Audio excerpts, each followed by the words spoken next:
The former Hoops player and manager was returning to the East End of Glasgow for the first time, enjoying mixed emotions as he was torn between the task of ending Brendan Rodgers' side's remarkable run of 57 matches unbeaten and anticipating a raucous welcome from the home support who still revere him for his trophy-laden time at the club. Amid the hype surrounding their manager, Lennon's players were almost forgotten.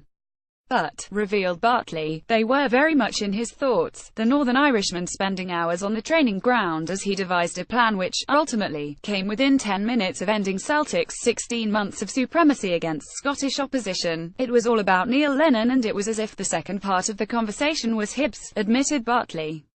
But I think it helped a bit because it took all the attention off us as players. The gaffer does that very well. He takes a lot of heat and pressure off the boys publicly, and he probably did it on purpose.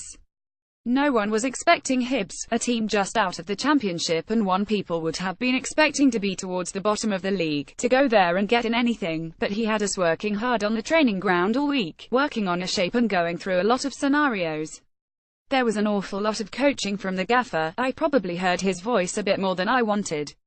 You couldn't really hear him at Celtic Park with 60,000 people there, but on the training ground he was drilling it into us. Yes, as players we had to go out there and do the job, but the gaffer and his coaching staff take an awful lot of credit, telling us where to be in certain situations, and it worked. Lennon's blueprint included Bartley and Lithuanian internationalist Vykintas Slivka being deployed to screen the back four, the pair at times venturing no further than 40 yards or so from their own goal line, as Celtic, as anticipated, enjoyed the bulk of possession, although, paradoxically, Hibs had more shots at goal, more on target, and won twice as many corners. Bartley said, "Sometimes you have to put that shift in for the team. I had a specific job which meant I was probably doing a lot more defending than normal and covering a lot more ground than normal. But the gaffer told me what had to be done." The same with Vicky. At the end of the day it was an excellent all-round performance. We defended well as a team and attacked well as a team, which was testament to the boys because it is hard work, constantly pushing up, and for the strikers to be dropping in to help.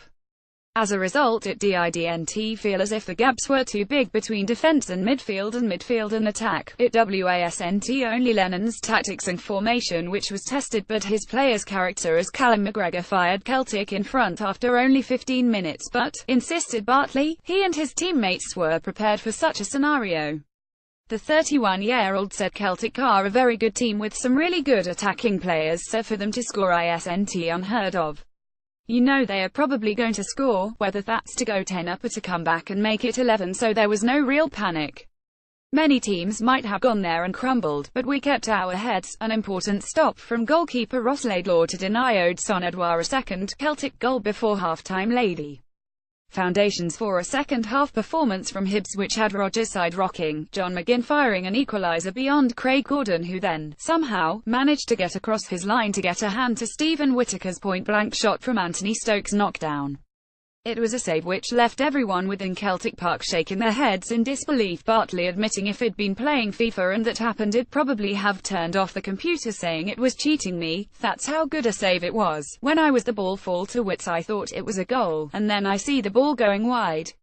I still can't believe it wasn't a goal. Gordon's wonder save appeared to count for nothing when McGinn thundered another ferocious shot beyond the Scotland goalkeeper, only for McGregor to keep his nerve as he steered home in his own second goal of the game to salvage a point for Celtic and to keep their unbeaten record intact.